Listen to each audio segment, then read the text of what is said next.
Hello friends, आपका अपना channel IQpedia में स्वागत है। दोस्तों, इस वीडियो में हम रेलवे ग्रुप डी के ऊपर बात करेंगे। जैसा कि आप सबको पता होगा कि रेलवे ग्रुप डी का आज नोटिस आ गया है। आप सबका एग्जाम अगले महीने यानी कि फरवरी में 23 तारीख से स्टार्ट होने जा रहा है और इसमें एक नया बदलाव भी किया गया है, जो कि CBT 2 के रूप में भी आपका एग्जाम लिए जाएंगे। CBT 1 आपको शॉर्टलिस्ट किया जाएगा CBT 2 के लिए, फिर उसके बाद आपका उस पर मेरिट बनाया जाएगा। ठीक है फ्रेंड्स, तो इस वीडियो में हम कंप्लीट बात करेंगे कि हमारी जो है क्या स्ट्रेटेजी होनी चाहिए एक महीने के लिए, बुक लिस्ट हमें कौन सा, अब क्योंकि टाइम कम बचा हुआ है तो फॉलो करना चाहिए, और CBT 1 में कितने मार्क्स हमें लाने होंगे ताकि हम CBT 2 के लिए शॉर्टलिस्ट कर लिए जाएं। तो कंप्लीट चीज़ के ऊपर बातें होगी इस वीडियो में। आइए स्टार्ट करते हैं। जैसा कि मैंने अभी बताया कि हमें कितना स्कोर करना होगा, इसका पैटर्न क्या होगा, CBT 1 का कंप्लीट स्ट्रेटेजी हमारा होना चाहिए और बुक लिस्ट हमें कौन कौन सी अब फॉलो करने हैं, तो इन सब के ऊपर हम एक एक करके बात करेंगे फ्रेंड्स। देखिए, सबसे पहली बात, आपने NTPC की अगर हम देखें तो NTPC में अभी जो CBT 1 का रिजल्ट आया है, आपने देखा कि बहुत ही ज़्यादा उलटफेर हो गया है। बच्चों के मार्क्स जो है, किसी किसी का 75 से 80 के नंबर आने पर भी उनका सिलेक्शन नहीं हो पाया है CBT 2 के लिए, और किसी किसी का जस्ट 50 नंबर पे भी जो है कट ऑफ पार कर गया है। तो ये डिपेंड करता है कि किस बोर्ड को आपने चुना है और वहाँ पे नंबर ऑफ स्टूडेंट्स कितने हैं और कंपटीशन का लेवल वहाँ पर क्या है। खैर, जो सेंट्रल जोन है, नॉर्थन पार्ट है, उन सब का कट ऑफ तो थोड़ा ज़्यादा जाता ही है। साउथर्न पार्ट में देखा जाए, जैसे चेन्नई हो गया, केरला हो गया, और नॉर्थ ईस्ट रीजन जैसे गुवाहाटी वगैरह का हो गया, उन सब में कट ऑफ का कंट्रोल होता है। ठीक है, खैर उस पर हमें अभी ध्यान नहीं देना है। जिस किसी बोर्ड को भी आपने सेलेक्ट किया है, आप अच्छे से प्रिपरेशन करें, डेफिनेटली आपका सिलेक्शन CBT 2 के लिए होगा।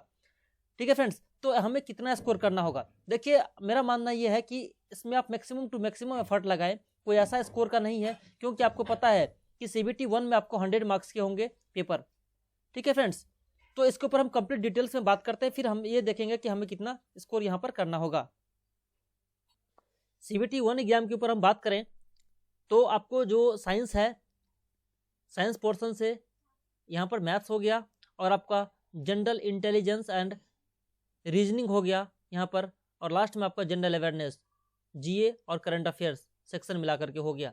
तो साइंस का आपको 25 क्वेश्चन आ जाएगा, मैथ्स का 25 क्वेश्चन है, जनरल इंटेलिजेंस और रीजनिंग का यहाँ पर 30 क्वेश्चन है, और आपका जनरल अवेयरनेस का यहाँ पर 20 क्वेश्चन है। टोटल देखा जाए तो अलग अलग पार्ट में साइंस का 25 हो गया, मैथ्स का 25, जनरल रीजनिंग का आपका 30, और जनरल अवेयरनेस और करंट अफेयर्स का मिला करके 20 क्वेश्चन हो जाता है। ठीक है फ्रेंड्स, तो टोटल आपको 100 मार्क्स के यहाँ पे क्वेश्चंस हैं, 100 क्वेश्चन पूछे जाएंगे 4 टॉपिक से मिला करके। तो हमारा प्लानिंग कैसी होनी चाहिए ताकि हम अच्छा स्कोर इसमें कर सकें। देखिए, सबसे पहली बात तो मैं फ्रेंड्स बताना चाहूँगा, आपके 2 सेक्शन का सबसे इंपॉर्टेंट आपको यहाँ पर सिलेक्ट करना है।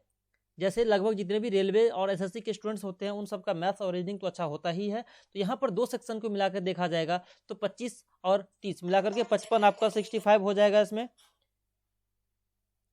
55 क्वेश्चन आपका यहाँ पर हो गया, और बाकी के जो है साइंस और जनरल अवेयरनेस, साइंस प्लस आपके जनरल अवेयरनेस मिला करके और करंट अफेयर्स मिला करके यहाँ पर हो जाते हैं 45 क्वेश्चन।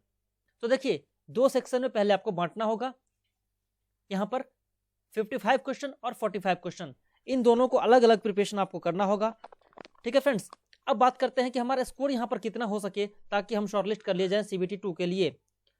तो मैं बताना चाहूँगा दोस्तों कि जैसे 55 क्वेश्चन है, आपका टारगेट यहाँ पर तो ये होना चाहिए कि 55 क्वेश्चन में से मिनिमम आप जो है 48 से 50 यहाँ पर स्कोर करें, 48 to 50 क्वेश्चन आप यहाँ पे स्कोर करें, और यहाँ पर आपकी प्लानिंग होनी चाहिए 45 में से मिनिमम आप 30 लेकर के चलें, टारगेट 30, क्योंकि साइंस का और करंट अफेयर GK सब जनरल अवेयरनेस सब मिला करके जो क्वेश्चंस आएंगे, यहाँ पर मिनिमम आप 30 क्वेश्चन लेकर के चलें। ठीक है फ्रेंड्स, तो टोटल मिला के देखा जाए यहाँ पर तो आपको 75 प्लस का यहाँ पर टारगेट आपको बनाना पड़ेगा, क्योंकि आपने CBT 1 का जो अभी NTPC का है उसका जस्ट एग्जाम्पल ले सकते हैं। ये बनी बनाई बातें नहीं है, डेफिनेटली टू द पॉइंट मैं बात कर रहा हूँ। ठीक है फ्रेंड्स, तो अब एक महीने में हमारी प्लानिंग क्या होनी चाहिए, उन स्ट्रेटेजी के ऊपर बात करते हैं, और हर सब्जेक्ट पे हमें कौन कौन सी चीज़ों पे कैसा ध्यान देना है उनके ऊपर हम बात करते हैं अभी। फ्रेंड्स, साइंस में जो 3 सेक्शन आपका हो गया, फिजिक्स, केमिस्ट्री और बायोलॉजी, ये 3 पार्ट को इसमें बांटिए और इन तीनों पे आपको काम करना होगा। सबसे पहले अगर मैं बात करूँ फिजिक्स में, तो फिजिक्स में हमें किन किन टॉपिक्स को अभी सबसे पहले ध्यान देना होगा, क्योंकि देखिए अब एक महीने में है, आपको स्मार्ट स्टडी करना होगा, पूरे थोड़ो बुक्स पे आप नहीं जा सकते हैं, और क्योंकि बहुत सारा टॉपिक है आपको करने के लिए, इस कारण से जो है आपको स्मार्ट स्टडी करना बहुत ज़रूरी है। सबसे पहले मैं फिजिक्स में बात करूं तो यहाँ पर देखिए, एक तो आपको जो है इंपॉर्टेंट इन्वेंशंस पे ध्यान देना होगा। इन्वेंशंस हो गए, एसआई यूनिट हो गया आपको, एंड मेजरमेंट ये हो गया। जो साइंटिस्ट हैं वो किस एरिया से बिलोंग करते हैं, जैसे फिजिक्स में भी बहुत सारा एरिया हो जाता है, वो हो गया। न्यूमेरिकल्स काफी इंपॉर्टेंट है आपका न्यूमेरिकल्स, और इसके जितने भी फॉर्मूलाज हैं बेसिक फॉर्मूला पे आता है, जैसे F is equal to force पर आ जाएगा, ठीक है। आपको ह्यूमन आई से, आंख से आ जाएगा क्वेश्चन। न्यूमेरिकल बहुत बड़ा एरिया इसका नहीं है न्यूमेरिकल का, कुछ फॉर्मूला ऐसे हैं, ठीक है, जैसे हो गया F is equal to M A, velocity पे आ जाएगा आपका, वेग और चाल पे आ जाएगा V is equal to U plus A T, S is equal to U T plus half A T A square, ठीक है। तो इन सब टॉपिक्स पे आपको क्वेश्चंस आ सकते हैं न्यूमेरिकल के रूप में। उसके बाद बात करते हैं साइंटिफिक इंस्ट्रूमेंट आपका जो हो गया, ठीक है, जैसे आपको एमीटर हो गया, अल्टीमीटर हो गया, वोल्ट मीटर हो गया, इन सब टाइप के आपको लर्न करना होगा, क्योंकि यहाँ से क्वेश्चन डेफिनेटली पूछे जा रहे हैं। तो काफी इंपॉर्टेंट टॉपिक्स हो जाता है। और रेडियो एक्टिविटी आपका हो गया, तो इन सब टॉपिक मॉडर्न फिजिक्स के ऊपर आप काम करें, ठीक है। ये सब आपके टॉपिक्स ऐसे हैं जो बेसिक हैं, और यहाँ से क्वेश्चन डेफिनेटली पूछा जा रहा है, पिछले भी जो भी एग्जाम्स हुए हैं। तो फिजिक्स में आपको यहाँ से करना है, और भी बहुत इंपॉर्टेंट टॉपिक सब हैं जो आप बुक को फॉलो किए जाएंगे तो आपको डेफिनेटली वहां से मिल जाएगा रिवीजन के टाइम पर। बात करते हैं केमिस्ट्री के लिए, तो देखिए केमिस्ट्री में सबसे पहले तो आपको पीरियोडिक टेबल करना होगा। पीरियोडिक टेबल से समझिए कि आपको एक तरह से आधा से ज़्यादा केमिस्ट्री यही हो जाता है। तो 3 से 5 क्वेश्चन आपको, 3 से 4 क्वेश्चन आप लेकर चले, मिनिमम 2 से 3 तो हो जाएगा आपको केमिस्ट्री से। पीरियोडिक टेबल हो गया, मेटल से हो गया, नॉन मेटल्स के बारे में पढ़ लीजिए, मेटेलॉइड्स हो गया, इनर्ट गैस हो गया, तो ये सारे आपको पीरियोडिक टेबल के अंदर आ जाएगा, कवर हो जाएगा। एसिड बेस सॉल्ट हो गया, अम्ल भस्म और लवण, एसिड बेस और सॉल्ट हो गया। उसके बाद जो आपके केमिकल फॉर्मूलाज हैं, रासायनिक सूत्र, इनको कीजिए। फिर जो आपका हो गया, जो डिस्कवरीज हो गए हैं केमिस्ट्री में, वो हो गया।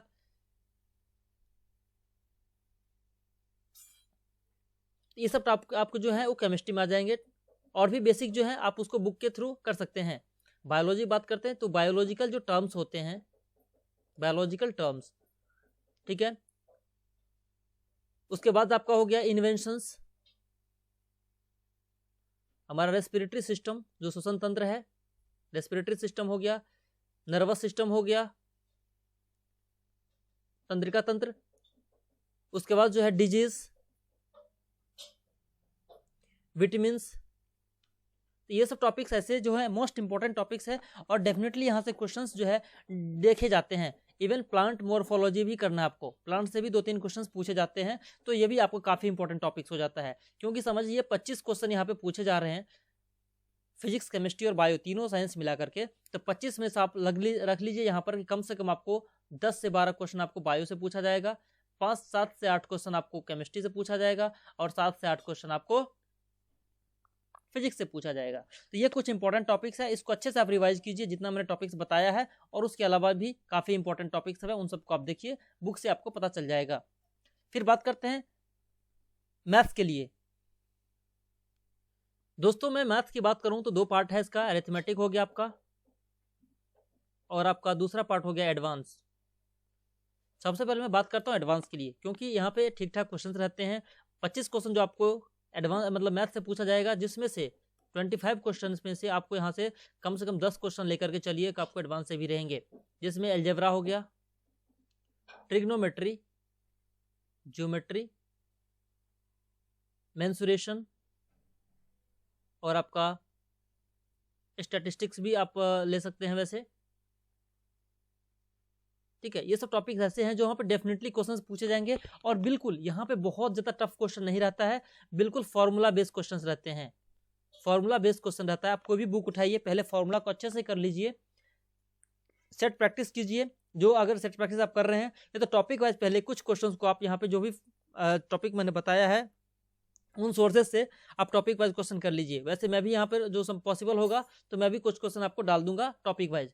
काफी इंपॉर्टेंट आपको रहेगा। सबसे पहले मैं बताना चाहूंगा इसमें कि फॉर्मूला को आप अच्छे से याद कर लीजिए। फॉर्मूला जब तक कंप्लीट नहीं होगा आपका एडवांस मैथ, फिर आपको टफ लगेगा, ठीक है। और फॉर्मूला अच्छे से हो जाएगा तो आपको देखते देखते क्वेश्चन बन जाएंगे, क्योंकि यहाँ पे 10th लेवल के क्वेश्चंस होते हैं लगभग, और बहुत ही इजी रहते हैं, कोई ज़्यादा टफ नहीं रहता है।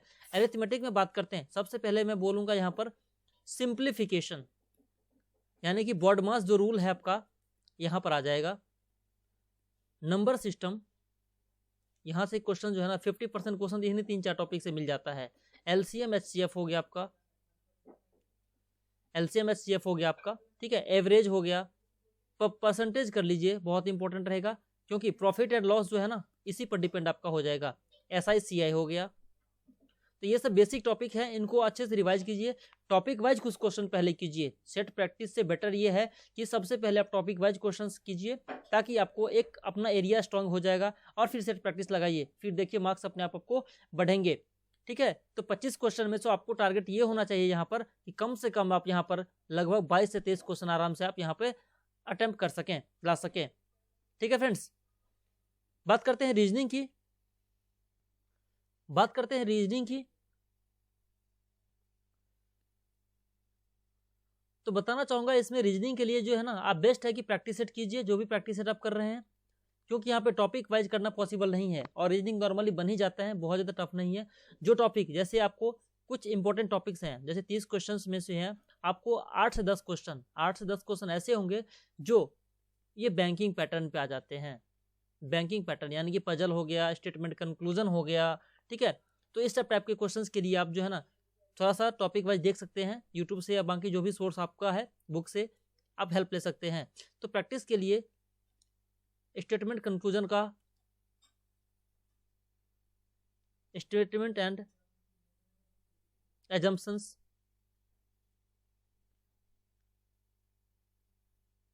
उसके बाद आपका हो गया पजल। तो इन सब टाइप का जो टॉपिक्स आपका है उसको आप बेसिक क्वेश्चंस यहाँ पे पूछे जाएंगे, कोई ज़्यादा टफ नहीं रहेगा। तो आप रिवाइज कीजिए, और जो टॉपिक में आपको दिक्कत हो यहाँ पर उन टॉपिक्स को आप टॉपिक वाइज कर लीजिए, किसी भी सोर्स से, बुक से हो या फिर यूट्यूब से हो, जैसे भी आप उसे कर लीजिए, आपको काफ़ी ज़्यादा हेल्प मिलेगा। यहाँ पे 30 में से कम आपको 27 से 28 क्वेश्चन यहाँ पे मिनिमम आपको लेकर चलना है, यहाँ पे आप कर सकें। आपका टारगेट ये होना चाहिए, क्योंकि मैथ रीजनिंग ही आपका मार्क्स मेन खींचेगा। अब बात करते हैं आपका जनरल अवेयरनेस और करंट अफेयर्स के लिए बात करते हैं। लास्ट हमारा जो टॉपिक है जनरल अवेयरनेस और करंट अफेयर्स। तो जनरल अवेयरनेस और करंट अफेयर्स के लिए मैं देखिए सबसे पहले बोलूंगा करंट अफेयर्स से। आप यहाँ पर जो है लगभग 20 क्वेश्चन आएंगे। तो देखिए एक बहुत बड़ा एरिया इसको नहीं कहा जा सकता है, क्योंकि जो जनरल अवेयरनेस का इसमें जो एरिया है आप जानते हैं कि इतना वास्ट एरिया है, और करंट अफेयर्स भी उतना नहीं है। तो आप स्पीडी का करंट अफेयर्स लीजिए। स्पीडी का जो वार्षिकांक आता है, हर महीने अपडेट होता है ये, तो इसको लीजिए एसपीडी का वार्षिकांक, और इसको अच्छे से कर जाइए। अगर आप एनटीपीसी दे रहे हैं तो आप डेफिनेटली इसकी भी तैयारी कर रहे होंगे, या इसके साथ जो भी एग्जाम्स की आप तैयारी कर रहे हैं तो आपको वहाँ से हेल्प हो जाएगा, ठीक है। तो वार्षिकांक एसपीडी से कर लीजिए, काफ़ी ज़्यादा आपको कोई अलग से बुक करने की जरूरत नहीं है करंट अफेयर्स के लिए, क्योंकि पुराने क्वेश्चंस भी पूछे जाते हैं इसमें से, तो आपको वहाँ से हेल्प हो जाएगा। और जनरल अवेयरनेस में बात करूँ, हिस्ट्री, ज्योग्राफी, पॉलिटी, मिसलेनियस, और जो कुछ अलग टॉपिक जैसे बुक्स एंड ऑथर हो गया, आपको ये सब मिसलेनियस के अंदर ही आ जाएंगे। तो इन सब के लिए लूसेंट आप कर लीजिए। लूसेंट का जो जीके की बुक है वो, और साइंस के लिए भी मैंने बताया, अगर आपने लूसेंट का स्पेशल कर रखा है, साइंस का जो आता है तो बेस्ट है, उसको रिवाइज कीजिए। नहीं तो लूसेंट जो जीके है ना, उसी में जो साइंस दिया हुआ है उतना से भी आपका काम चल जाएगा, क्योंकि उसमें भी अच्छे खासे क्वेश्चंस का जो है लेवल दिया हुआ कलेक्शन है, तो कोई दिक्कत आपको नहीं रहेगी। काफ़ी ज़्यादा फैक्ट वहाँ भी दिया गया है, तो आपको वहाँ से भी हेल्प हो जाएगा। तो लूसेंट जीके, लूसेंट का सिर्फ और सिर्फ जीके कीजिए। अगर आपने साइंस किया हुआ है तो उसको कर सकते हैं, नहीं तो कोई दिक्कत नहीं है, आप सिर्फ जीके वाले बुक से काम कर सकते हैं। और उसका मिसलेनियस काफ़ी इंपॉर्टेंट रहेगा, लूसेंट का जो बैक साइड में दिया हुआ है उसको कर लीजिए। दोस्तों मेरा मानना ये है कि जो मैंने अपना बताया आपको टारगेट, अगर आप इन सबको फॉलो करते हैं, एक बार फाइनली रिव्यू कर लेते हैं इसके ऊपर। तो दोस्तों जो अभी तक मैंने डिस्कस किया है उसके ऊपर बात करें, एक बार रिव्यू देखते हैं तो कितने मार्क्स आपको लाने होंगे। तो 25 में से आप यहाँ पर कम से कम 20 का टारगेट बना करके चलिए कि 20 मार्क्स यहाँ पे आप ला सकें। मैथ्स की बात करें तो 25 में से मैं 22 लिया हूँ मैं मिनिमम। रीजनिंग की बात करें तो 30 में से आप यहाँ पर 27 लेके चल सकते हैं। और फाइनली आपका जो जनरल अवेयरनेस है तो 20 में से यहाँ पे मैं 12 लेके चल रहा हूँ। आपको यहाँ पे कम से कम इतने आ जाएंगे। इन सबको जोड़ते हैं तो 2 7 2 9 2 11, एक हाथ में 1 1 2 2 4 2 6 2 8, 81 हो रहा है दोस्तों। 81 नहीं, आप 75 अगर ओवरऑल लेकर के आते हैं तो डेफिनेटली आप सबको शॉर्टलिस्ट कर लिया जाएगा अगले स्टेज के लिए, CBT 2 के लिए। थैंक यू दोस्तों, आशा करता हूँ कि इस वीडियो से आप सबको हेल्प मिलेगा। जय हिंद, जय भारत।